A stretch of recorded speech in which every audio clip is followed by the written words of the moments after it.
Hey, good morning. This Whiteboard Wednesday, we're going to discuss responsive website design.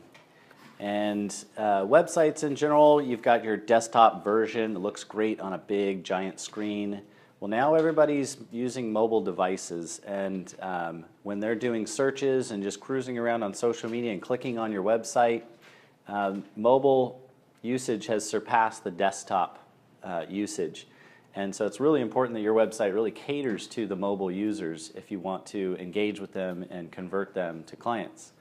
And so oftentimes what will happen is years back people decided, well, I need a mobile version of my website. And they would have the desktop version, and if a mobile device was detected, it would actually load up a separate version of your website that was slimmed down, maybe just some contact information, some basic services. But you missed out on all the great content that was on the big version of your website.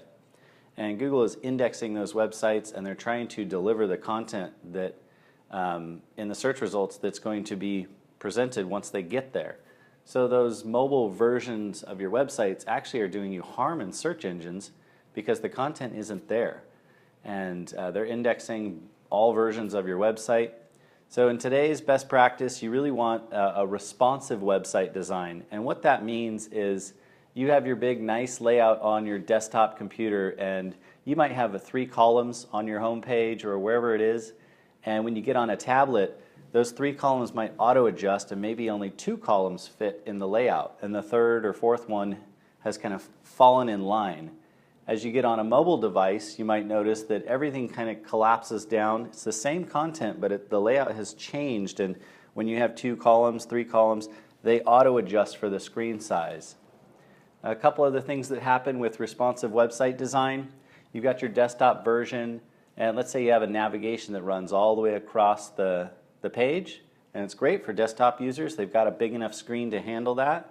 Well, on a mobile device, there's just not enough room on that screen real estate.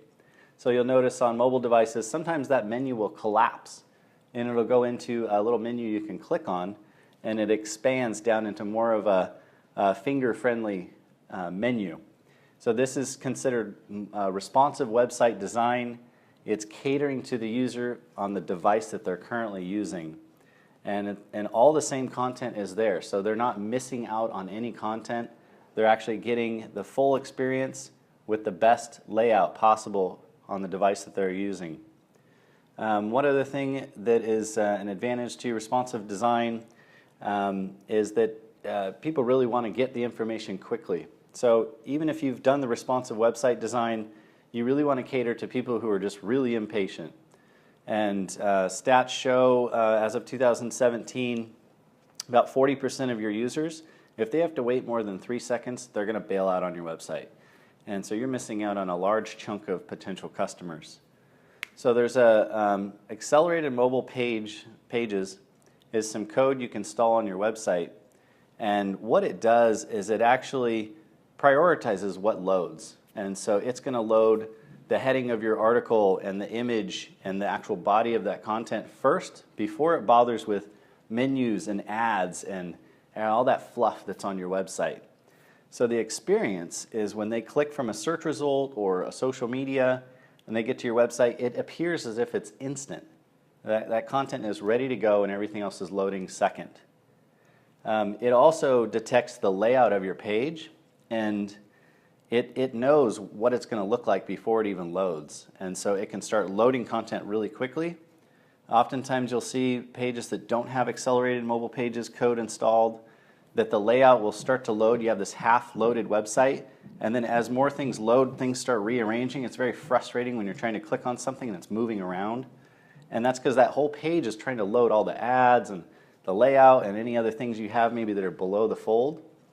And so you have to wait for that whole page to load. So accelerated mobile pages prioritizes what's supposed to load, and it delivers that content almost instantly and then deals with the rest later so that the users can get going and get to that content.